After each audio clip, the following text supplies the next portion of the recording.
Hoy analizamos un borrador sobre los primeros ensayos de pretemporada de Fórmula 1 en 2026.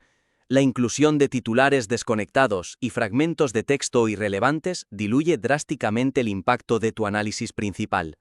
Totalmente. A ver, la debilidad fundamental de este texto es que hay una cantidad verdaderamente abrumadora de ruido visual y textual. Sí, es casi un shock cuando lo abres. Claro, imagínate que te sientas con tu café, con ganas de empaparte de los tiempos por vuelta de este nuevo reglamento de 2026 y de repente, en mitad de un párrafo interesantísimo sobre el ritmo de Red Bull, te comes un bloque entero sobre políticas de cookies. O una lista enorme de socios publicitarios. Es de lucos. Ostras, sí.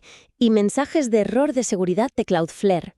Se nota muchísimo que el autor ha volcado información en bruto de distintas webs sin miramientos. El lector intenta concentrarse en el automovilismo y acaba leyendo sobre el uso responsable de esos datos.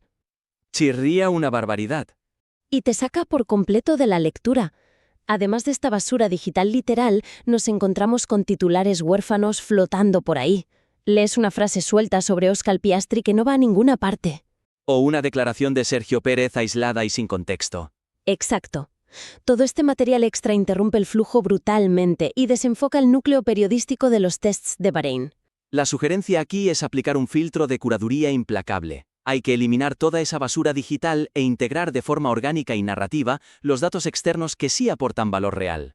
Sin piedad. Sin piedad ninguna, tienes que coger la tijera y separar el grano de la paja descartando el resto. Mira, un ejemplo concreto de cómo solucionar esto es el caso de la cita de Sergio Pérez. En el borrador tienes la frase de que sabían que sería un inicio duro con Cadillac. Pero claro, aparece atrapada dentro de un mensaje de error de bloqueo de una web. Totalmente desconectada. Eso es, dejarla ahí tirada al principio es un despropósito. Lo que tienes que hacer es coger esa valiosa cita de Pérez e incrustarla dentro de la sección dedicada a Cadillac en Bahrein. Fíjate cómo cambia la narrativa. Pones a Pérez admitiendo esa cautela inicial, esperando un debut complicadísimo. Y justo después sueltas el dato empírico. Exacto, el dato de que él y Bottas lograron 107 vueltas. Creas un contraste narrativo brillante que demuestra el éxito frente a las expectativas sin tener que decir explícitamente que Cadillac tuvo un gran día. Es que dejas que los datos y la cita construyan la historia.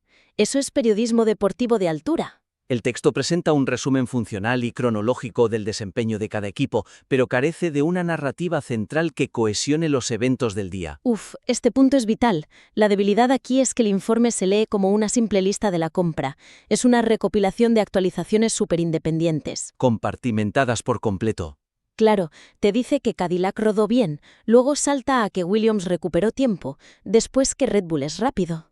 ¿Y que Mercedes tuvo un fallo? Punto. Exacto. Al compartimentar la información bajo subtítulos genéricos, el material pierde la oportunidad de contar la historia global de lo que significa este primer test bajo el nuevo reglamento. Entonces la sugerencia es reestructurar el artículo en torno a una tesis central fuerte que sirva como hilo conductor. Tienes que buscar un ángulo editorial que atrape al lector experto. Para mí, un gran ángulo sería explorar el contraste brutal entre el éxito sorprendente de los nuevos proyectos frente a los tropiezos inesperados de los gigantes consolidados. Me encanta ese enfoque. Y para dar un ejemplo concreto, podrías abrir el análisis estableciendo cómo las normativas de 2026 han sacudido el orden establecido utilizando la cita de Max Verstappen.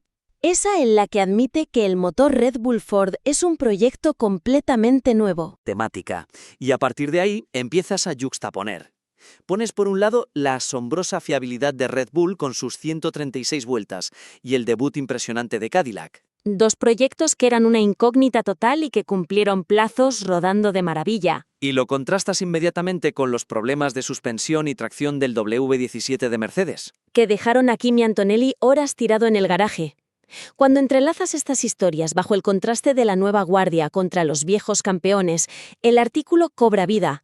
Dejas de dar simples partes de incidentes y pasas a contar una historia. Las citas de los jefes de equipo y los datos en pista están fielmente reportados, pero no se explora a fondo su impacto real, a largo plazo, en la jerarquía del campeonato. Este es el famoso ¿y qué?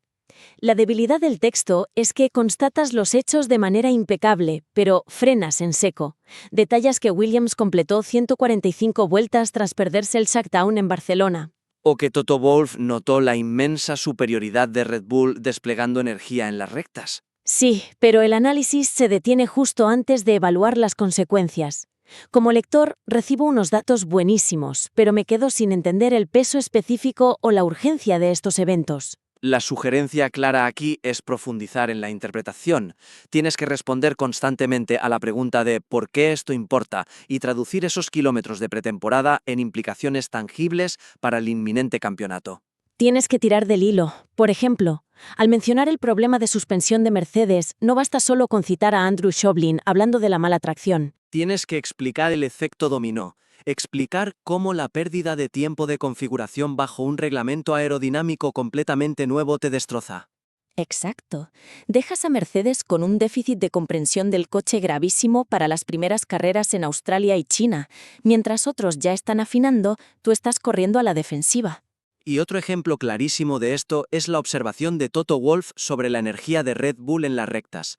Tienes que contextualizar qué significa eso bajo las normativas de unidades de potencia donde la entrega es mitad combustión, mitad eléctrica. Es que eso es un rompecabezas de ingeniería brutal.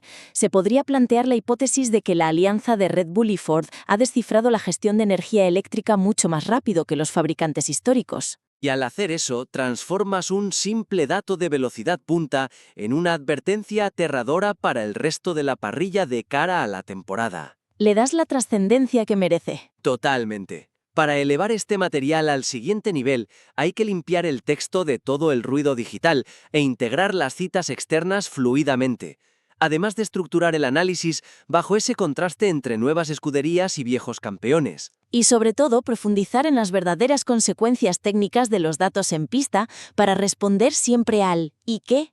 Siguiendo estos pasos, el contenido pasará de ser un borrador funcional a ser un análisis imprescindible para cualquier aficionado experto. Estaremos encantados de recibir una nueva versión en el futuro para continuar analizando este trabajo.